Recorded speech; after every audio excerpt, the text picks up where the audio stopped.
Ang nag-iisang Di Manwa, Tagalog Recap. Nagsimula ang lahat sa lungsod ng Nanyong, kung saan ang isang napakalaking demon cave ang nagsisilbing hudyat ng araw ng awakening ng mga estudyante.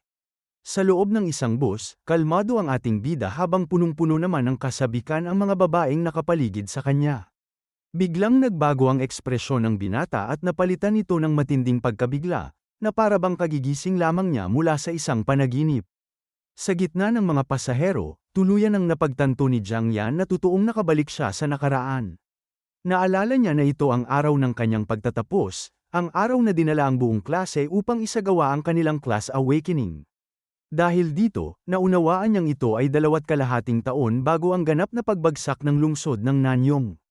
12 taon na ang nakalipas nang bigla na lamang lumitaw ang mga pasukan ng Demon Cave sa mundo ng mga tao, na nagdala ng kaguluhan at pagkawasak. Nang subukan ng sangkatauhan na lumaban, natuklasan nilang walang silbi ang mga baril at maging ang mga sandatang nuclear. Ngunit nang mas mapalapit sila sa mga pasukan, nagsimula silang mag-awaken ng mga class at combat skill. Matapos ang 5 taon ng matitinding labanan, nagawa rin ng mga awakened na kontrolin ang mga pasukan. Dahil dito, lubusang nagbago ang istruktura ng lipunan ng tao upang makaangkop sa bagong realidad. Ngayon, bawat 18 taong gulang na estudyante ay pumupunta sa isang demon cave para sa kanilang class awakening. Ang mga class ay nahahati sa combat, support, at craft. At ang mga uri ng craft ang itinuturing na pinakamasama. Naalala ng bida na sa kanyang nakaraang buhay ay nag-awaken siya ng isang F-rank craft class, ngunit ang kanyang talent skill ay ang divine skill na tinatawag na modify, na kayang gawing kayamanan ang mga walang kwentang bagay.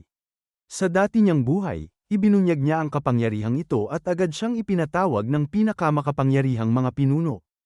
Tinulungan niya silang baguhin ang mga pangalan ng mga skill at kagamitan, na nagresulta sa pagiging mga divine artifact ng lahat ng iyon.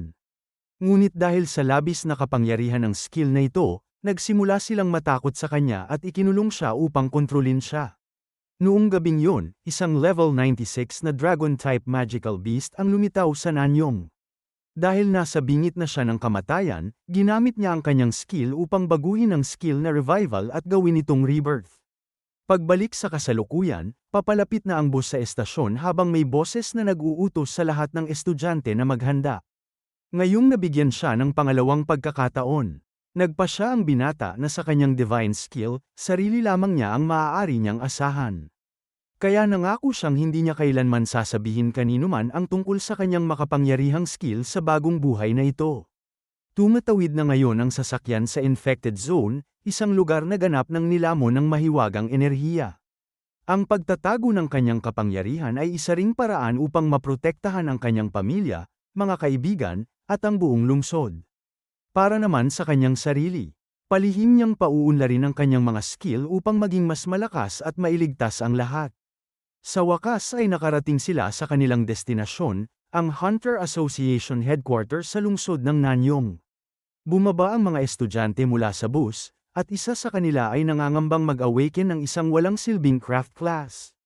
Isang binatang nagngangalang Yang Hangwei ang sentro ng atensyon dahil iniisip ng lahat na makakakuha siya ng isang combat class.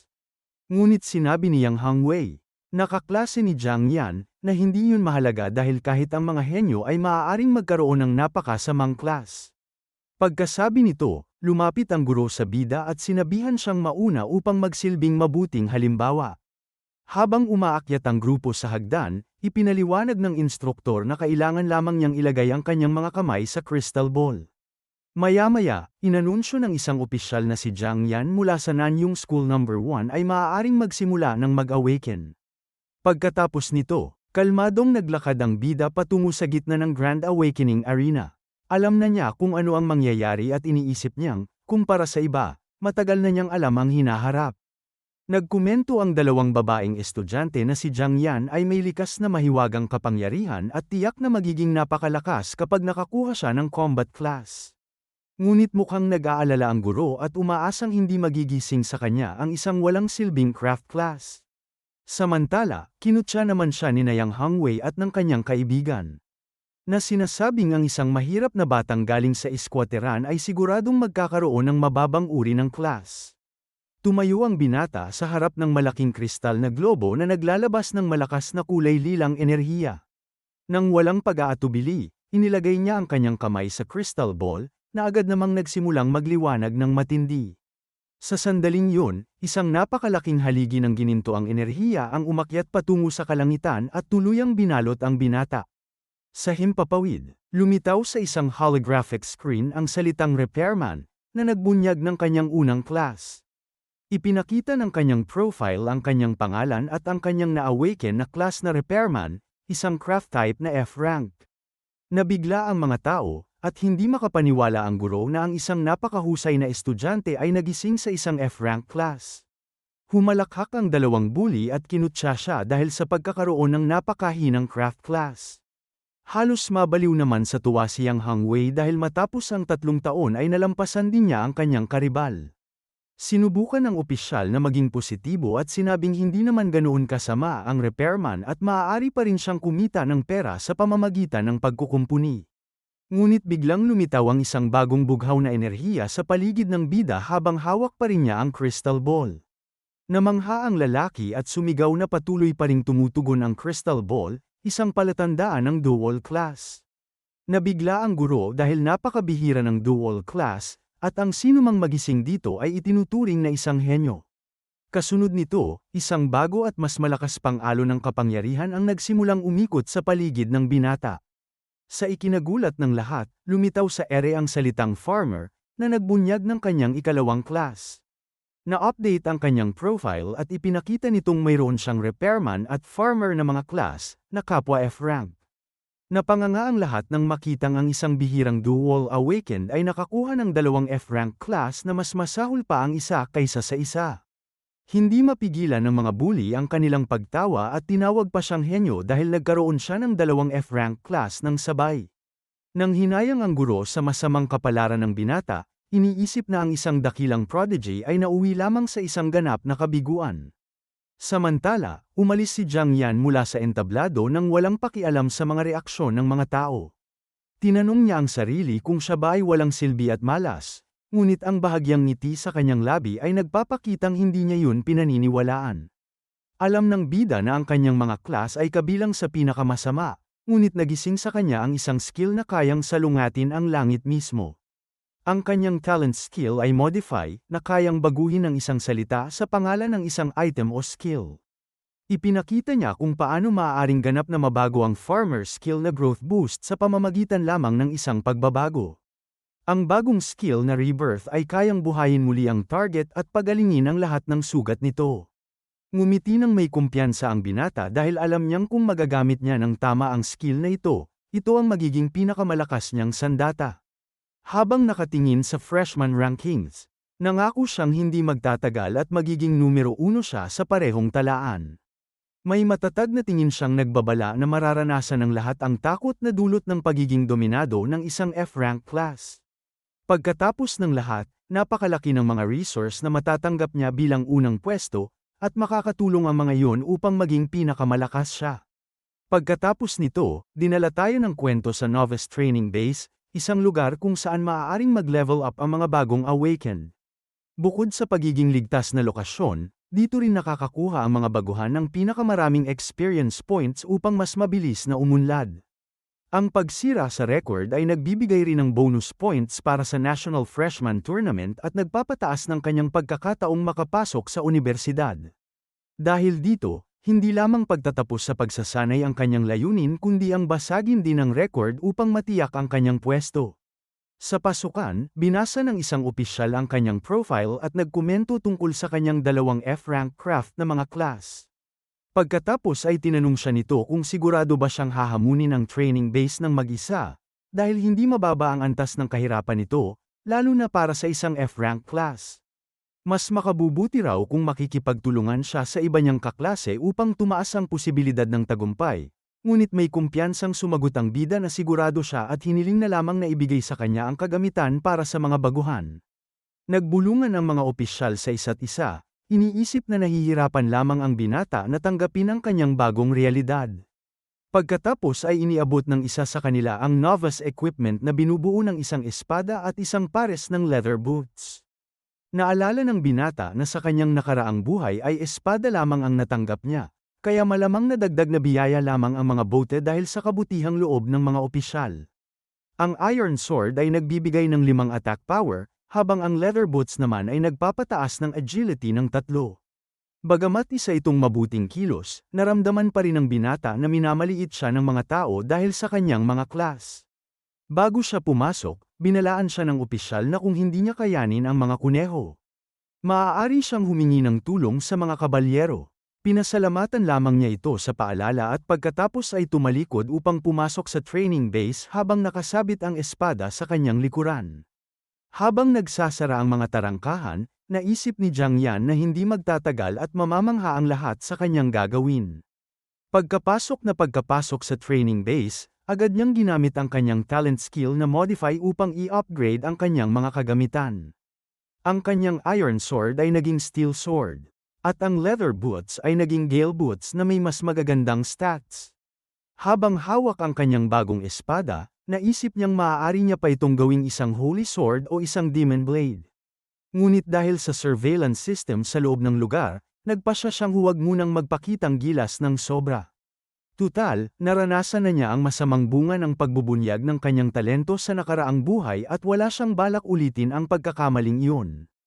Kahit gaano pa i-modify ang isang level 1 item, hindi pa rin ito magiging napakalakas, ngunit sapat na muna yon sa ngayon. Ang training base ay nahahati sa 3 bahagi, ang basic area, ang advanced area, at ang boss area.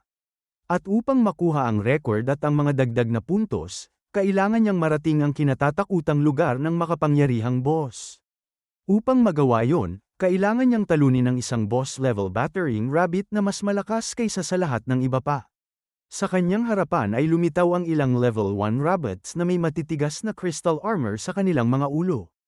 Ang kanyang layunin ay maabot ang level 5, kaya kailangan niyang makapatay ng hindi bababa sa 100 magical beasts na tulad ng mga ito.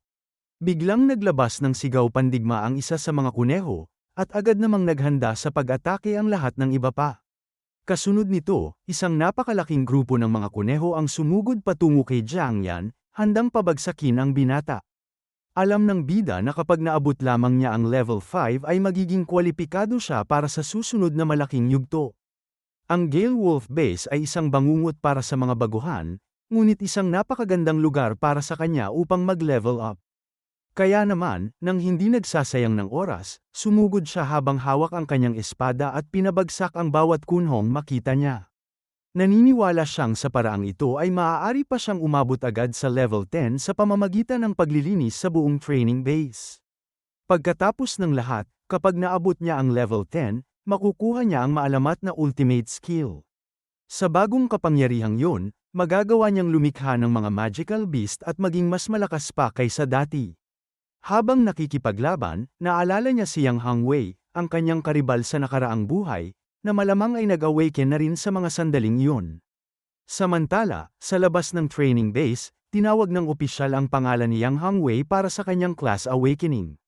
Kinakabahan ang bully, ngunit ang nais lamang niya ay makakuha ng mas magandang class kaysa sa kanyang karibal upang maipagyabang ito. Inilagay niya ang kanyang kamay sa kristal na globo, at isang pagsabog ng kapangyarihang higit pang mas malakas kaysa sa kay Jiang Yan ang sumiklab. Sa himpapawid, lumitaw ang salitang berserker sa naglalagablab na mga titik, na nagbunyag ng kanyang makapangyarihang awakened class. Ipinakita ng kanyang profile na isa itong A-rank combat class, dahilan upang halos mabaliw siya sa sobrang tuwa. Nabigla ang ibang mga estudyante dahil matapos maging pangalawa sa loob ng 3 taon, tuluyan na niyang nabaligtad ang sitwasyon. May mapagmataas na ngiti si Yang Hangwei habang nagbabala na mula ngayon ay wala nang maaaring tumawag sa kanya na pangalawa, dahil sa Class 1 Nanogram Senior Year ay mayroon na lamang isang first place, at ang pwestong yun ay tiyak na kanya. Ipinahayag niya ang kanyang pangalan at sinabi sa lahat na siya na ang bago at nag-iisang numero 1 ng klase. Agad naman siyang binati ng kanyang mga sip-sip na kaibigan at sinabing wala ng paraan para makipagsabayan pa si Jiang Yan sa kanya. Hinanap ng bagong henyo ang F-rank na underperformer dahil dapat daw ay naroon ito upang masaksihan ang kanyang kaluwalhatian. Sinabi ng isa sa kanyang mga tagasunod na nakita niyang mag-isang nagtungo si Jiang Yan sa novice training base.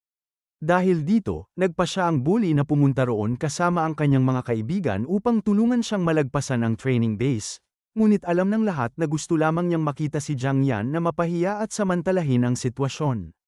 Naalala naman ng guro kung gaano kasipag ang binata, na madalas mag-aral hanggang gabi sa loob ng silid-aralan. Naalala rin ng guro kung paano niya nakita ang binata sa magical training room, tinitiis ang matinding pagsubok sa pinakamataas na antas ng kahirapan.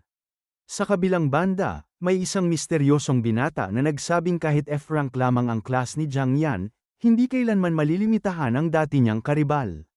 Siya si Wang Qingfeng, ang pangalawa sa paaralan sa parehong academics at combat, na tanging sa bida lamang natalo. Sinabi niya na walang sinumang mas nakaalam kaysa sa kanya kung gaano desperadong nagsisikap ang binata upang maging pinakamahusay. Dahil dito, naalala niya ang grade finals kung saan nagkaroon sila ng matinding laban sa gymnasium. Noong araw na yon, lubusan siyang napahanga ng determinasyon ng bida at patas siyang natalo nito. Ngayon, nakikita niyang balak ni Yang Hangwei na maghanap ng gulo, kaya nagpa siyang pumunta rin upang tingnan ang sitwasyon at inisin ang kanyang karibal. Ngunit ang karibal na kinikilala niya ay siya lamang ang may karapatang tumalo, at sinumang manggahas na galawin ng binata ay kailangang harapin muna siya. Samantala, sa loob ng training base, pagod na si Jiang Yan dahil hindi biro ang manghikayat at lumaban sa 100 halimaw. Nakaupo siya sa ibabaw ng bunto ng mga natalong kuneho, at ang hari na lamang ng mga ito ang kulang upang maabot niya ang level 5. Biglang lumitaw ang makapangyarihang level 5 battering Rabbit King na nababalot ng elemental crystal armor. Ngunit ang binata ay may mga panloob na sugat at nasa level 4 pa lamang na may 74% na experience. Naghanda ang dambuhalang kuneho na umatake ng buong lakas upang tuluyang durugin ang estudyante. Sa isang napakalakas na pagtalon, sumugod ang nilalang patungo sa bida gamit ang naglalagablab nitong kristal na ulo.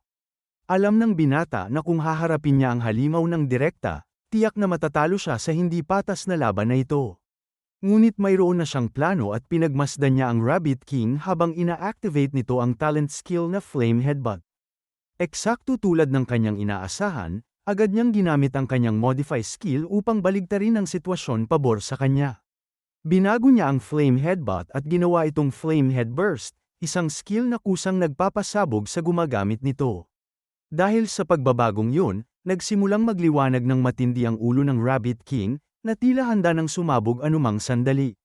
Biglang naganap ang isang napakalakas na pagsabog na winasak ang lahat sa paligid ng nilalang sa gitna ng nakasisilaw na liwanag. Umabot si Jiang Yan sa level 5 at nakangiting nagsabing talagang kapaki-pakinabang ang self-destruct skill. Sa labas naman, isang malaking screen ang nag-anunsyo na nabasag ni Jiang Yan ang record sa oras na 36 na minuto at 8 segundo. Nabigla ang grupo ni Yang Hangwei dahil ang dating record ay 1 oras at 17 minuto. Hindi makapaniwala ang bully, at dahil sa dual F-rank na mga class ni Jiang Yan, sumigaw siya sa lahat na nandaya ang binata. Naniniwala siyang ang pagtatapos sa training base sa pamamagitan ng pandaraya ay tuluyang sisira sa reputasyon ng kanyang dating karibal. Dahil dito, nagpa siya si Yang Hangwei na siya mismo ang maglalantad sa malaking panlilinlang at magbubunyag ng katotohanan tungkol sa bida. Samantala, sa loob ng training base, ginamit ng binata ang kanyang rebirth skill upang pagalingin ang lahat ng kanyang sugat.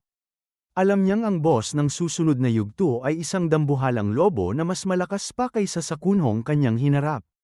Sa kanyang nakaraang buhay, nagdulot sa kanya ng matinding problema ang Gale Wolf King, at ngayon ay panahon na para gumanti. Habang nakapatong ang espada sa kanyang balikat, sinabi niyang sa buhay na ito ay masaya niyang sisingilin ang halimaw ng lahat ng interes sa mga utang nito. Hindi nagtagal ay narating niya ang Gale Wolf Base, isang lugar na kilala ng lahat bilang bangungot para sa mga baguhang awakened. Doon, ang mga karaniwang lobo ay nasa pagitan ng level 6 at level 9, habang ang hari ng mga ito ay nasa level 10, isang napakalaking hamon para sa mga freshmen. Kung pipiliin ng isang ordinaryong baguhan ang base na ito, malamang na mabugbog siya ng husto dahil napakataas ng lakas ng mga Gale Wolf. Ngunit kasabay nito, napakalaki rin ang mga gantimpalang makukuha sa lugar na iyon. Ang sinumang makakatagal sa loob ng base ay maaaring makakuha ng napakaraming puntos, at kung matatalo nila ang Gale Wolf King, maaari silang direktang umabot sa level 10. Para magkaroon ng ideya, ang isang freshman ay karaniwang nangangailangan ng 10 buong araw upang maabot ang antas na iyon. Ngunit ang paglilinis sa buong base ng isang beses lamang ay agad magtataas sa isang tao sa level 10 at magigising pa ang kanyang ikalawang talent skill.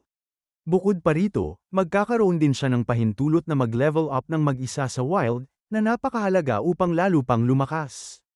Kaya naman tinanong ng opisyal kung sigurado ba si Jiang Yan, dahil karaniwan ay mga grupo ng 6 na nasa level 8 o level 9 lamang ang pumapasok doon. Naalala niya ang isang henyo na may A-rank class na nagtangkang gawin ito ng mag-isa ngunit nauwi sa matinding pagkakasugat at hindi na nakapag-exam para sa kolehiyo. Dahil dito, kinwestiyon niya kung ang isang dual F-rank na kabiguan tulad ng bida ay naghahanap lamang ng sarili nitong kapahamakan. Pinahalagahan ni Jiang Yan ang pag-aalala ng opisyal, ngunit sinabi niyang matagal na siyang nakapagpasya at hindi na magbabago ang isip niya tungkol sa training base. Naiinis na sinabi ng opisyal na wala naman talaga siyang pakialam. Kung nais ng binata na harapin ang mga kahihinatnan, hindi niya ito pipigilan sa pagpasok. Kahit minamaliit siya ng iba, hindi titigil ang binata dahil lamang may isang asong walang tigil sa pagtahol sa gilid ng kalsada. Sa sandaling pumasok si Jiang Yan sa advanced area, isang grupo ng mga Gale Wolf ang lumitaw, umaalulong at handa para sa malaking pag-atake. Nang walang kahit katiting na takot, sumugod ang bida patungo sa mga halimaw upang simulan ang matinding labanan. Habang hawak ang kanyang kumikislap na espada, naisip niyang matagal na ang nakalipas at panahon na upang muling maranasan ang lakas ng kanyang mga dating kaibigan. Mula sa itaas, pinagmamasdan siya ng opisyal at tinawag siyang isang pambihirang hangal na bihirang makita sa mundo. Iniisip nitong sobra ang kumpiyansa at pagiging padalos-dalos ng binata dahil walang pag-aalinlangang sumugod ito sa gitna ng grupo ng mga halimaw. Sa pamamagitan ng mabilis na mga galaw, sinimulan ng binata na tagpasin ang mga lobo, na nagbibigay sa kanya ng 10 experience points sa bawat mapapatay niya. Nabigla ang opisyal sa kung gaano niya kadaling nagawa iyon at napansin pa nitong hindi man lamang ginamit ng binata ang kanyang mga class skill. Napawisan siya ng malamig at napaisip kung posible bang ang isang taong may 2 F-rank class ay isa talagang pambihirang henyo. Makalipas ang ilang oras, natabunan ng mga bangkay ng mga nilalang ang buong larangan ng digmaan, at nagpapahinga si Jiang Yan sa ibabaw ng bunton ng mga ito. Nang makita ang eksena, nawala ng masabi ang opisyal at sa wakas ay naunawaan niyang tunay ngang isang prodigy ang binata. Nahihiya niyang naisip na hindi siya maaaring manatili roon dahil kapag nakita siya ng binata, tiyak na mapapahiya siya sa harap ng lahat. Samantala, si Jiang Yan na nasa level 9 na ay muling ginamit ang kanyang rebirth skill dahil napakatindi ng naging laban. Naibalik ng skill ang kanyang kondisyon at tuluyang pinagaling ang lahat ng kanyang sugat, ngunit kapalit nito ang 100 magic points. Napansin niyang mas malakas ang mga lobo kaysa sa mga kuneho, taglay ang mas mataas na bilis, lakas, at katalinuhan. Kahit na ginamit niya ang rebirth, nananatili pa rin ang hapdi ng mga sugat sa kanyang katawan, ngunit wala na itong halaga sa kanya ngayon. Upang mabago ang kanyang kapalaran sa mundong ito, ang ganitong kaliit na sakit ay hindi karapat-dapat pagtuunan ng pansin.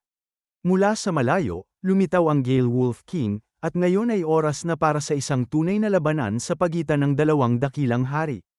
Ipinakita ng dambuhalang nilalang ang matutulis nitong pangil at, habang kumikislap ang mga mata nito, naghanda para sa huling paghaharap sa loob ng training base. Ginamit ng level 10 Gale Wolf King ang kapangyarihan ng hangin upang pabilisin ang pagsugod nito at palakasin pa ang mga pag-atake. Mayroon itong 2 makapangyarihang skill para sa combat, ang Gale Speed at Windblade Claw. Parehong napakalakas ng mga skill na ito, ngunit kakaunti lamang ang puwang para sa modification. Ayon sa bida, ang sapilitang pagbabago sa mga ito ay maaaring magdulot ng error, kaya pinag-isipan niya kung ano ang dapat niyang gawin sa sitwasyong ito. Buong lakas na sumugod ang nilalang, at nagpasya si Jiang Yan na tapusin ang laban sa pinakadirekta at pinakamatapang na paraan posible. Hinubad niya ang kanyang pangitaas, ibinunyag ang kanyang matipunong pangangatawan, at naghanda para sa huling sagupaan laban sa boss. Bukod sa pagkakaroon ng God-tier skills, siya rin ang nangunguna sa academics at martial arts. Dahil dito, buong tapang siyang sumugod sa isang harapang combat laban sa Wolf King, gamit ang lahat ng kanyang pambihirang lakas. Samantala, sa labas, pagod na pagod sina Yang Hangwei at ang kanyang mga kaibigan matapos harapin ang mga kuneho. Isang opisyal ang lumapit at pinagalitan sila dahil pumasok sila sa advanced area nang walang kaukulang pahintulot. Galit na galit ang bully at hindi niya maintindihan kung paano nagawang tapusin ni Jiang Yan ang training base ng ganoon kabilis. Kumbinsido siyang nandaya ang kanyang karibal, kaya sumigaw siya sa kanyang mga kaibigan na habulin ang bida. Sa malaking screen, lumitaw ang panibagong anunsyo na nagsasabing natalo ni Jiang Yan ang Gale Wolf King at nakapagtala na naman ng panibagong clearing record. Lubhang nabigla si Yang Hangwei dahil ang dating record ay 1 oras at 29 na minuto, ngunit ngayon ay nabawasan ito ng halos kalahating oras. Bumagsak siya sa kanyang mga tuhod habang nakatitig sa screen, hindi makapaniwala sa nangyari.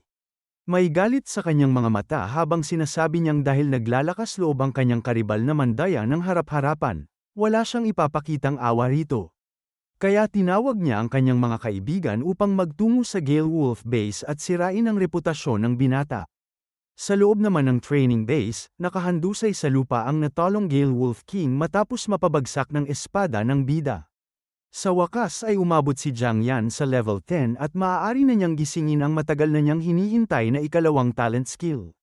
Nakakuha siya ng 2 bagong skill, ang durability at ang farmer skill na plant grafting. Na-update ang kanyang profile upang ipakita ang mga bagong skill na ito, at sa wakas ay nakuha na niya ang bagay na matagal na niyang ninanais. May ngiting kontento sa labi, muli niyang ginamit ang kanyang modify skill bilang bahagi ng kanyang plano. Lumitaw sa modification screen ang 2 bagong skill. Handa para sa pag-upgrade. Binago niya ang plant grafting at ginawa itong universal grafting, isang banal na skill. Ang skill na ito ay kayang lumikha ng mga kontratang magical beast at ginagawa siyang mas makapangyarihan kaysa dati. Sa pamamagitan nito, maaari niyang pagsamahin ang 2 magkaibang species upang makalikha ng isang bagong mas mataas o sinaunang anyong biolohikal. Kapag umabot sa level 10 ang skill na ito, magiging 100% na ang posibilidad ng paglikha ng superior creature. Dahil dito, ang malalakas na magical beast ay maaaring magkaroon ng mas makapangyarihang racial skill at mag-evolve, at sa pamamagitan ng 2 A-class beast, posible pang makalikha ng isang S-class beast na kayang sumalungat sa mundo. Sa paggamit ng isang Beast Tamer scroll, maaari niyang kontratahin ang nilalang at magkaroon ng pinakamatapat na battle pet. Sa kanyang isipan, naalala niya ang mga makapangyarihang taong kumontrol sa kanya sa nakaraang buhay dahil sa kanyang skill. Pagbalik sa kasalukuyan, nababalot ng mga marka ng labanan ang kanyang katawan, ngunit nananatiling matatag ang kanyang tingin matapos ang mahabang pakikipaglaban. Habang nakapatong ang espada sa kanyang balikat, tinignan niya ang mga nakahandusay na lobo at sinabing maganda ang naging ani at panahon na upang umalis. Biglang may nahulog na isang napakamahal na magic crystal mula sa Wolf King, isang bihira at makapangyarihang gantimpala. Ngunit alam ni Jiang Yan na ang lahat ng bagay sa loob ng training base ay pag-aari ng association. Kaya hindi niya ito maaaring angkinin para sa sarili. Ngayon lamang na umabot siya sa level 10 maaari siyang pumunta sa wild, kung saan ang anumang matagpuan niya ay magiging kanya na. Sa sandaling yun, nakaramdam siya ng matinding kirot at napagtanto niyang mas malubha pala ang kanyang mga sugat kaysa sa kanyang inaakala. Dahil hindi naman nakamamatay ang pinsala, hindi niya maaaring gamitin ang rebirth, at napakamahal naman kung pupunta siya sa ospital. Dahil wala siyang pera, ang pinakamainam na paraan ay ang sadyang kitilin ang sarili niyang buhay upang ma-activate ang kanyang rebirth skill. Ngunit may mga kabalyero ng association sa malapit, at ang paggawa nito sa harap nila ay tiyak na makakaakit ng labis na atensyon. Kaya nagpasya siyang maghanap ng isang liblib na lugar upang lihim na gamitin ang kanyang rebirth skill. Naglakad ang binata patungo sa labasan ng training base upang maghanap ng mas ligtas na lugar para sa kanyang sarili. Ngunit sa kanyang pagtataka, isang malaking grupo ng mga estudyante ang naghihintay sa labas ng training base. Nagtaka siya kung bakit napakaraming tao roon at kung ano ang hinihintay nila nang may ganoong pananabik. Sa gitna ng karamihan, may isang taong nagturo sa kanya at kinilalang siya ang freshman na nakabasag ng lahat ng record. Dahil dito, naunawaan niyang ang mga iyon ay mga high school seniors na naakit ng kanyang mga nagawa sa loob ng training base. Dahil alam niyang nakatingin ang lahat sa kanya, Napagtanto niyang hindi niya maaaring gamitin ang kanyang rebirth skill doon. Lumala pa ang kanyang sugat at tuluyang nabahira ng dugo ang kanyang damit, na tiyak na mapapansin ng lahat sa paligid, kaya kailangan niyang makahanap ng paraan upang makalayo sa karamihan at makapagpagaling ng walang nakakakita. Biglang sumiklab ang isang matinding gininto ang liwanag na nakatawag ng pansin ng lahat sa malaking plaza ng lungsod. May isang tao na nag-awaken ng Holy Angel class na may mga napakalaking pakpak na nagbibigay liwanag sa buong paligid. Nabigla ang mga estudyante dahil isa itong S-rank support class, isa sa mga pinakabihira sa mundo. Kaagad na nabunyag na ang nag-awaken ito ay isang dalagitang nagngangalang Yao Keshin mula sa makapangyarihang Yao family. Mas lalo pang namangha ang mga tao dahil ang Yao family ay isa sa pinakamaharlika at pinakamakapangyarihang angkan sa buong rehiyon. Tumama ang nakapagpapagaling na liwanag ng dalaga sa bida, at agad na naramdaman ni Jiang Yan na nagsasara ang kanyang mga sugat sa loob lamang ng isang iglap. Kapansin-pansin ang dalagang may kulay lilang buhok sa gitna ng karamihan dahil sa kanyang aura ng kapangyarihan at katahimikan. Lumapit si Jiang Yan sa kanya at nagpasalamat sa pagpapagaling, sinasabing halos ganap nang gumaling ang kanyang mga sugat. Bilang pasasalamat, inalok niyang ayusin ang kagamitan nito at iminungkahing magtulungan sila sa hinaharap. Marahang ngumiti ang dalaga at tinanggap ang alok, sinasabing aasahan niya ang binata kung sakaling kailangan niya ng pagkukumpuni. Ngunit naputol ang payapang sandali nang dumating sina Yang Hangwei at ang kanyang mga kaibigan, na tinawag si Jiang Yan na isang mandiraya at manloloko. Dahil dito, sumigaw si Yang Hangwei sa karamihan na huwag magpaloko sa bida.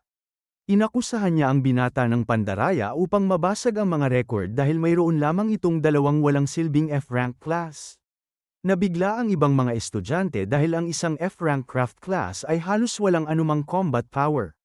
Iginiit pa ng bully na imposible ang nagawa ng bida maliban na lamang kung nagdala ito ng napakalalakas na kagamitan.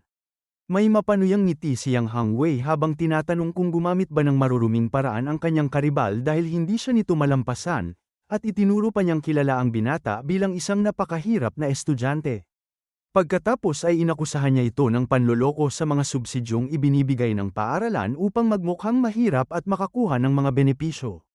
Nagsimulang magbulungan ang mga tao nang may pagkadismaya, iniisip na maaaring niloko nga ng bida ang mga programang tulong ng paaralan. May bahagyang ngiti si Jiang Yan habang tinatanong kung nais ba talaga ng bully na patunayan niyang hindi siya nandaya. Sumang-ayon naman si Yang Hangwei at hinamon siya sa isang laban na walang anumang kagamitan upang mapatunayan ang kanyang lubos na kawalang sala. Biglang namagitan ang dalagang may kulay lilang buhok at binalaan si Jiang Yan na huwag mahulog sa patibong dahil wala naman siyang kailangang patunayan sa kahit sino. Nagpasalamat ang bida sa kanyang pag-aalala, ngunit tila nakapagpasya na siya tungkol sa hamon. Hawak ang kanyang espada, humarap siya at sinabing tinatanggap niya ang hamon ng bully sa mismong sandaling iyon. Iniisip niyang kailangan na niyang tapusin ang problemang ito ngayon upang hindi na ito patuloy na maging hadlang sa kanyang plano na maging mas malakas. Tumawa si Yang Hangwei at sinabing katawa-tawang hamunin siya ni Jiang Yan dahil isa siyang napakalakas na A-rank na mandirigma. Habang nababalutan ng pulang aura, inactivate niya ang kanyang berserker skill at nangakong ilalantad ang tunay na mukha ng bida. Nagharap ang dalawa sa gitna ng plaza, handa para sa malaking segupa ang magsisimula anumang sandali. Nanatiling kalmado si Jiang Yan at sinabing nakakatakot nga ang aura nito, ngunit umaasa siyang mapapanatili ito ng bully ng matagal. Napagtanto ng bida na nais siyang durugin ng kanyang kalaban gamit ang agwat ng lakas sa pagitan ng kanilang mga klas. Ngunit para sa kanya, detalye lamang ang klas ng kalaban at hindi ito ang tunay na pinagmumulan ng lakas nito. Pumwesto siya sa isang fighting stance at nagbabalang ang tunay na malalakas ay nananatiling malakas kahit walang mataas na antas na klas. Nang walang pag-aaksaya ng oras, buong lakas na sumugod si Yang Hangwei habang nababalutan ng pulang aura.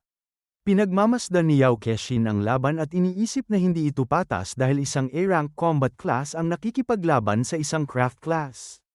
Ang kailangan lamang gawin ni Jiang Yan ay talunin ang kalaban, at naalala niyang bago siya umalis sa base ay ibinalik niya sa normal ang lahat ng kanyang kagamitan. Iyon ang dahilan kung bakit wala siyang pag-aalala at nakayapak pa siyang humarap upang patunayang wala siyang anumang item na dala. Sumigaw ang bully na wala itong problema at agad na sumuntok ng buong lakas habang sinasabing katapusan na ito ng bida. Ngunit sa kanyang pagkagulat, madali lamang naiwasan ni Jiang Yan ang pag-atake. Hindi makapaniwala si Yang Hangwei at lalo pang nagalit dahil sumabli ang isang suntok na sigurado sana niyang tatama. Dahil dito, agad siyang nagpakawala ng sunod-sunod na mabilis na suntok, hindi naniniwalang kayang iwasan ng binata ang lahat ng iyon. Sa pamamagitan ng napakabilis na mga galaw, iniwasan ng bida ang bawat suntok na para bang wala lamang ang mga iyon. Inamin niyang tunay ngang napakalakas ng A-rank Berserker class sa direkta at mabilis ang combat, ngunit alam ni Jiang Yan na ang anumang pag-atake ay may halaga lamang kung talagang tatama ito sa pangunahing target nito. Dahil dito, sinabi niyang ang walang habas na pagsuntok ay pag-aaksaya lamang ng stamina at kabisado na niya ang lahat ng galaw ng kanyang kalaban. Pagkatapos, nang walang pag-aatubili, pinakawalan ng bida ang isang malakas na suntok na tumama mismo sa gitna ng dibdib ng bully. Habang natutulala ang kalaban, sinabi ni Jiang Yan na hindi kailanman nakita ng bully ang kanyang mga galaw. Hindi napigilan ni Yang Hangwei ang pagdura ng dugo at hindi siya makapaniwala sa nangyari. Dahil sa lakas ng tama, lumipad pa atras ang bully at bumagsak sa lupa, lubusang natalo at napahiya. Nakatayong matagumpay, sinabi ni Jiang Yan kay Yang Hangwei na tila mas mahusay pa rin siya rito pagkatapos ng lahat. Nabigla ang buong karamihan dahil hindi sila makapaniwalang natalo ng isang F-rank ang isang A-rank Berserker. Pagkatapos ay ipinagpag niya ang kanyang mga kamay at sinabing dahil tapos na ang usapin, wala na siyang balak mag-aksaya pa ng oras doon. Habang naglalakad palayo, naisip niyang kailangan niyang pumunta sa wild at kumuha muna ng magagandang kagamitan. Sa tulong ng kanyang modification skill, hindi na magiging malaking problema para sa kanya ang pagkuha ng mahuhusay na item.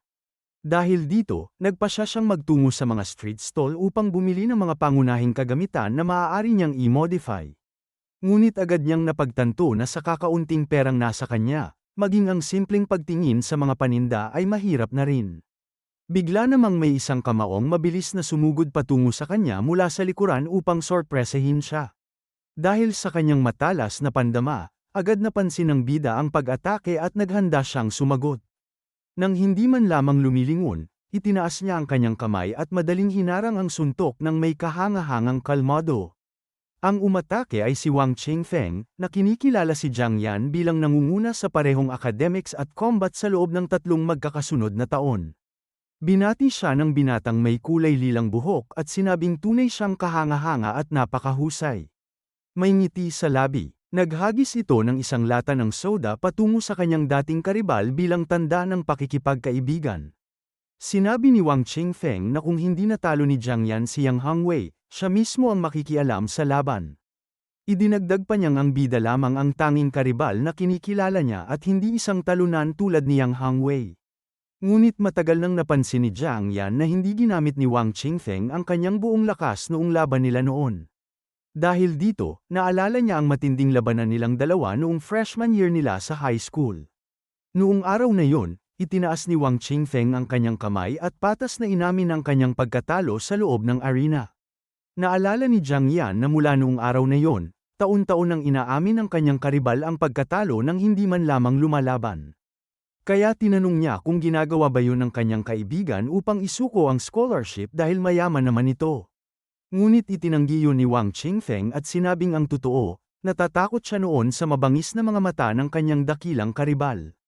Pagkatapos ay tinanong ni Jiang Yan kung susuko na naman ba ito sa National Freshman Tournament ngayong taon. May matatag na tingin si Wang Qingfeng habang sumasagot na imposibleng mangyari iyon at tiniyak niyang matatalo niya siya sa pagkakataong ito. May mapanghamong ngiti siyang nangakong ibubuhos niya ang lahat ng kanyang lakas sa susunod na malaking torneo sa pagitan nilang dalawa. Nagtagay ang dalawang magkaribal gamit ang kanilang mga lata ng soda bilang tanda ng kanilang pangako para sa isang laban sa hinaharap. Pagkatapos nito, naghagis si Wang Qingfeng ng isang debit card kay Jiang Yan at nag-alok ng 2,000 kapalit ng gabay kung paano talunin ang Gale Wolf King. Habang papalayo, pinaalalahanan niya ang bida na ihatid agad ang gabay, at naiwan namang walang masabi si Jiang Yan. Habang pinagmamasdan ang pag-alis ng kanyang kaibigan, tinanggap niya ang alok at naghanda para sa susunod na hakbang ng kanyang plano. May ngiti sa labi, nangako siyang aalalahanin niya ang pabor na ito at babayaran ito ng 10 ulit sa hinaharap. Ngayong mayroon na siyang pera sa kanyang bulsa, Maaari na siyang magtungo sa mga tindahan upang bilhin ang mga kailangan niya. Naglakad ang binata sa lungsod habang iniisip kung anong mga pambihirang kayamanan ang naghihintay sa kanya sa mga tindahan. Hindi nagtagal ay nakarating siya sa isang madilim na eskinitang kilala bilang unnamed black market stalls, isang lugar na puno ng mga lihim. Alam ni Jiang Yan na ito ang pinakamurang lugar, ngunit karaniwan lamang ang mga paninda rito kaya bihira ang makahanap ng tunay na mahalagang bagay. Ngunit dahil sa kanyang espesyal na skill, sigurado siyang hindi imposibleng makatagpo ng isang nakatagong hiyas. Sa isa sa mga pwesto, nakita niya ang isang Demon Meteor Blade na may nakakabit na Gale Wolf Magic Crystal. Ipinakita ng system panel na ang espada ay may 60 attack power at 72% na durability. Sinabi ng nagtitinda na ang presyo nito ay 18,000 at kung perpekto ang kondisyon nito ay aabot sana ito sa 25,000. Itinuro naman ni Jiang Yan ang isang simpleng Blue Steel Sword at tinanong ang presyo nito, na 5,000. Ang Blue Steel Sword ay may 65 attack power at 65% na durability. Nagmungkahi si Jiang Yan ng isang kasunduan. Aayusin niya ang Demon Meteor Blade at bilang kapalit ay kukunin niya ang Blue Steel Sword. Nagulat ang nagtitinda at nagdududa kung tunay ngang may kakayahan ang binata sa pagkukumpuni. Sa mismong sandaling yon, inanunsyo ng system na na-activate ang durability skill ni Jiang Yan. Habang may hawak na bolang enerhiya sa kanyang kamay, naisip niyang ang tunay niyang pakay ay ang Blue Steel Sword at hindi ang isa pang espada. May seryosong tingin siyang naghanda upang ipakita sa lahat ang kapangyarihan ng kanyang craft class. Pagkatapos ng lahat, sa tulong ng kanyang modify skill, ang Blue Steel Sword ay maaaring maging isang legendary na sandata.